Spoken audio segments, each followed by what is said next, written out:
శ్రీ వారాహీదేవి జ్యోతిషాలయం. విద్య, ఉద్యోగం, వ్యాపారం, పెళ్లి, ఆరోగ్యం, నాగదోషం, సంతానం, రాజకీయం, వామాచార దోషం, అత్తాకోడళ్ల మధ్య గొడవలు, ప్రేమించి మోసపోవడం, స్త్రీ పురుషుల వశీకరణం, ధనం నిలకడలేకపోవడం, మీ ఎటువంటి సమస్యలకైనా 24 గంటల్లో పరిష్కారం చూపబడును. నెంబర్ 1 వశీకరణ స్పెషలిస్ట్ పండిత్ పవన్ నంబూదిరి, కేరళ తాంత్రిక గురువు గారు. ఎక్కడి వారికైనా ఒక్క ఫోన్ ద్వారా వెంటనే పరిష్కారం చూపబడును. Phone number 9043637512. ఈ రోజున నరకం అంటే ఏమిటో చూస్తారు. పరిస్థితులు ఈ విధంగా పగబట్టాయి. ఏం జరగబోతుంది? ఇది భగవంతుని పరీక్షా సమయమా అంటే అవుననే అంటున్నారు జ్యోతిష్య పండితులు. ప్రతి ఒక్క వివరము కూడా ఈ వీడియోలో సవివరంగా తెలుసుకుందాము. వీడియో మీకు నచ్చితే తప్పకుండా ఒక చిన్న లైక్ చేసి మమ్మల్ని సపోర్ట్ చేయండి. ఇక ఆలస్యం లేకుండా వీడియోలోకి అయితే మనము వచ్చేద్దాము. ఖచ్చితంగా ఈ రోజున వీరికి ఇలా జరగబోతుంది. జీవితంలో అత్యంత క్లిష్టమైన అంతరంగిక పోరాటం మొదలవుతుంది. ఇది హఠాత్తుగా వచ్చేది కాదు. కొన్ని రోజులుగా మీరు అనుభవిస్తున్న అవమానాలు, అలాగే మౌనం, ఎదురు దెబ్బలు అన్నీ కలగలసి ఒక శిఖరాన్ని తాకుతాయి. ఈ సంఘటనల కారణంగా మీరు ఇదేనా జీవితం అనే ప్రశ్నను మీరు మనసులోనే ప్రశ్నించుకుంటారు.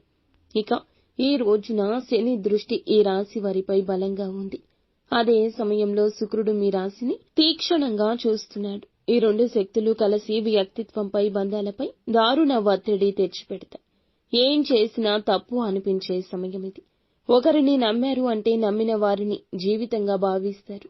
కానీ ఆ వ్యక్తి ఈ రోజున అనూహ్యంగా మీ మీద అనుమానం వ్యక్తం చేస్తారు. నిజంగా మీరు నమ్మదగిన వారా, లేకపోతే నేనే తప్పుగా అర్థం చేసుకున్నానా అనే సందిగ్ధత వారికి ఉంటుంది. ఇది మీకు నిద్రలేని క్షణాలు మిగులుస్తుంది. ఇక ఈ యొక్క రాశి వారు గర్వంతో కాదు, గంభీరంతో జీవిస్తారు.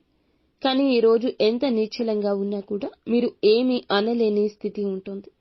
నిష్కల్మషమైన మనస్సుని ఎదుటివారు తప్పుగా అర్థం చేసుకుంటారు.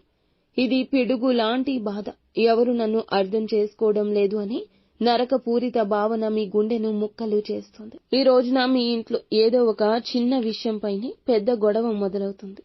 మొదట అది చిన్న అభిప్రాయ భేదంగా మొదలవుతుంది, కానీ క్షణాల్లో పెద్దల మాటల యుద్ధంగా మారుతుంది. మీకు నమ్మకం ఉన్న వ్యక్తే మిమ్మల్ని ఎదుర్కొంటాడు.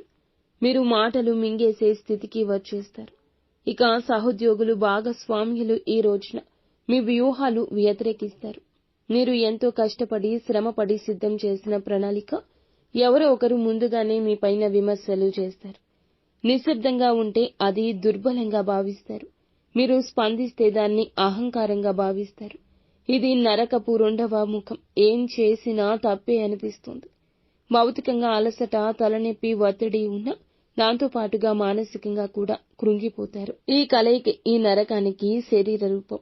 ఇక ఈ రోజున మీరు విన్న ఒక వార్త, ఒక మాట, ఒక కామెంట్ మీకు భరించలేని బాధ ఇస్తుంది. అది ఒక పరిచయస్తుడి నుంచి వస్తుందా, కుటుంబ సభ్యుడి నుంచి వస్తుందా అనేది కాదు.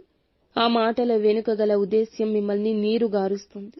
చాలా స్పష్టంగా ఒక విషయాన్ని చెప్పిన వారు దాన్ని వక్రీకరిస్తారు. నిదానంగా వ్యవహరిస్తే స్పందించలేరు అనుకుంటారు. గట్టిగా మాట్లాడితే దురుసు అనుకుంటారు. ఇది ఈ రాశి వారికి అత్యంత భయానక వేదన, ఒంటరితనం, నరక అనుభవం, శాపం కాదు. ఇది మీ ఆత్మను మరింత మేలుకొలిపే పరీక్ష. ఇక ఇప్పుడు మీరు పడే బాధ మీ భవిష్యత్తుకు ఒక బలం. మీరు ఈ రోజున ఊహించని వ్యక్తులచే దుర్వినియోగం పాలవుతారు. కానీ అదే వ్యక్తులు ఈ రోజు మీ మౌనాన్ని తప్పుపడతారు. కన్నీటి వలయంలో మీరు కృంగిపోతారు. ఇది మీ కార్చే కన్నీరు జీవితాన్ని శుభ్రం చేస్తుంది. ఈ రోజున మౌనం మీకు రక్షణ కవచంలా ఉంటుంది. మీ ప్రవర్తనలో ఓర్పు, మీ ప్రతీకారం శాంతంగా ఉండాలి. ప్రతి విషయానికి ఇక స్పందించొద్దు. బాధతో కాదు, నిజంగా ఉండండి.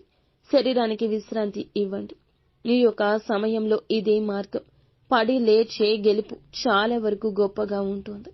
ఇక ఈ రోజున కఠినమైన పరీక్షలు వచ్చిన భగవంతుని అనుగ్రహం ఉంటుంది.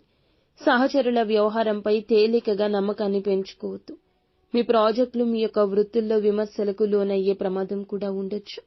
అకస్మాత్తుగా ఖర్చులు పెరగొచ్చు. కోపంతో ఖర్చు చేసే ఆ యొక్క అవకాశాన్ని నివారించుకోండి. మీ భావోద్వేగ కల్లోలం విపరీతమైన భావన కలగచేస్తుంది. మీ కుటుంబ సభ్యుల మనసు మెలిపెట్టేస్తుంది. మీ బాధ చూసి తట్టుకోలేకపోతారు. కానీ ధైర్యంగా ఉండండి, గుండె నిబ్బరంగా ఉండండి. ఒత్తిడి నుంచి బయటపడడానికి శివారాధన చేసుకోండి. శివుణ్ణి మనసులో ధ్యానించుకోండి. అంతా మంచి జరుగుతుంది.